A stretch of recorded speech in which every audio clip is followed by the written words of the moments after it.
Hello friend, स्वागत है आपका आपके अपने channel HSC study and motivational video में।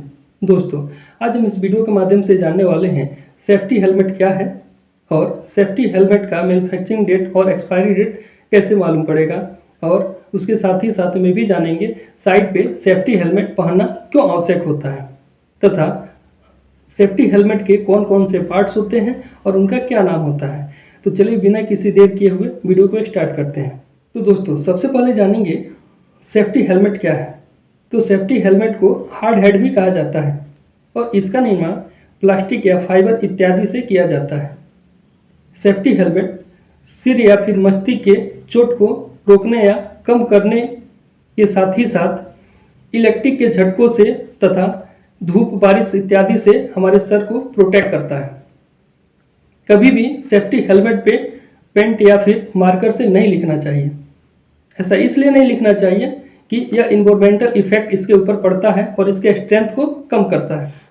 तो दोस्तों, अब हम जानेंगे सेफ्टी हेलमेट के कौन कौन से पार्ट्स हैं तथा उनका क्या नाम है और उनका कार्य क्या होता है। तो दोस्तों, आप हमारे हाथों में देख सकते हैं एक सेफ्टी हेलमेट है और इसके उभरा हुआ जो भाग है बाहर का, जो खतरों को प्रोटेक्ट करता है, उसको सेल बोलते हैं। और ये साइड में एक स्ट्रिप दिया हुआ है, ये आप देख सकते हैं, इसको चेन स्ट्रिप बोला जाता है। इसका कार्य क्या होता है, ये हमारे सर से हेलमेट को गिरने से रोकता है। फिर आप देख सकते हैं ये हेलमेट के जो बाहरी निकला हुआ भाग है जिसको पिक बोला जाता है, और इसका कार्य क्या होता है, जब भी कोई भी केमिकल या फिर कोई मटेरियल गिरता है तो ये डायरेक्ट हमारे आंखों पे ना आए, इससे टक्कर खा जाता है। तो यह इसका जो कार्य है ये हमारे आंखों का प्रोटेक्ट करने का होता है। और अब ये साइड में निकला हुआ यानी जो बाहर का हिस्सा है आप देख सकते हैं, तो इसको विम बोला जाता है। इसका कार्य क्या होता है, इन केस कभी बारिश आ गया या फिर कोई केमिकल हमारे हेलमेट पे गिर गया तो हेलमेट पे गिरने के दौरान वो इस गैप में आएगा और गैप के साथ ही साथ बाहर निकल जाएगा, यानी कि डायरेक्ट हमारे बॉडी पे नहीं पड़ेगा। और यह जो हिस्सा होता है जिसको एडजस्टेबल बोला जाता है, इसका कार्य क्या होता है, आवश्यकता के अनुसार छोटा या बड़ा किया जा सकता है। उसके बाद आप ये अंदर देख सकते हैं एक स्वीट बैंड लगा हुआ है, यानी कि एक बोले तो ये फाइबर का ही है। ये क्या करता है, इस स्वीट बैंड का काम क्या होता है, यदि हम काम के दौरान हमको पसीना आता है हमारे मस्तिष्क से, तो वो पसीना हमारे डायरेक्ट आंखों पे ना आए, इसके लिए स्वीट बैंड दिया रहता है। उस स्वीट बैंड में क्या होता है, हमारे आंखों के लिए ही है, ये प्रोटेक्ट करता है। और इसके अंदर आप देख सकते हैं एक क्रेडल लगा हुआ है। एक क्रेडल का कार्य क्या होता है, ये मजबूती से हेलमेट के प्रोटेक्ट करता है, अंदर से जकड़ा रहता है। और उसके साथ ही साथ आप देख सकते हैं ये बाहर का जो हिस्सा है, यानी कि ये अंदर जिसमें एडजस्टेबल लगा हुआ है, वो जो हिस्सा है जिसको हेड बैंड बोला जाता है।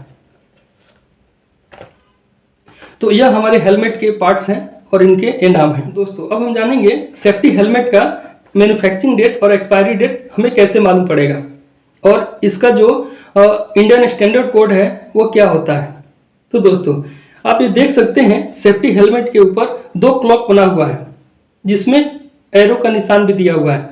तो सबसे पहला जो क्लॉक होता है वो ईयर्स को इंडिकेट करता है और दूसरा जो होता है वो मंथ को इंडिकेट करता है, यानी कि हमारा जो हेलमेट है वो 10वें मंथ में बना है और ईयर जो है 2017 दे रखा है, यानी कि 2017 में 10वें महीना में इसका मैन्युफैक्चरिंग किया गया है। और इसका जो एक्सपायरी डेट है, तो उसके एक्सपायरी डेट के लिए इसके जब हेलमेट को परचेस करते हैं उस दौरान हमको एक फॉर्म मिलता है, उस फॉर्म में ही सारी चीज मेंशन किए रहते हैं कि कितना दिन तक इसका वैलिडिटी है।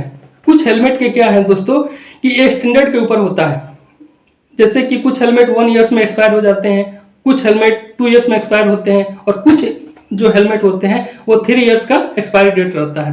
तो हम फॉर्म देखने के बाद ही स्पष्ट कर सकते हैं कि कितना दिनों में एक्सपायर हो रहा है। और इंडियन स्टैंडर्ड की बात करें दोस्तों, तो हेलमेट का जो इंडियन स्टैंडर्ड कोड जो है वो 2925 होता है, यानी 2925 जो है वो इसका इंडियन स्टैंडर्ड कोड होता है। दोस्तों, अब हम जानेंगे सेफ्टी हेलमेट पहनना क्यों जरूरी है या क्यों आवश्यक है। तो दोस्तों, वैसे जगह पे जहाँ पर सर पे चोट लगने का खतरा हो वहाँ पे सेफ्टी हेलमेट पहनना अनिवार्य ही नहीं बल्कि महत्वपूर्ण है। वैसे जगह जहाँ पर कंस्ट्रक्शन का वर्क चल रहा है, जहाँ पे मशीनरी है, वहाँ पे वैसे जगहों पे हमें हर एक व्यक्ति के लिए सेफ्टी हेलमेट पहनना बहुत ही ज़रूरी है या महत्वपूर्ण है। तो दोस्तों, यदि आपको हमारा वीडियो अच्छा लगा कृपया लाइक करें, कमेंट करें तथा हमारे चैनल को सब्सक्राइब करें। मिलते हैं नेक्स्ट वीडियो में एक नए टॉपिक के साथ।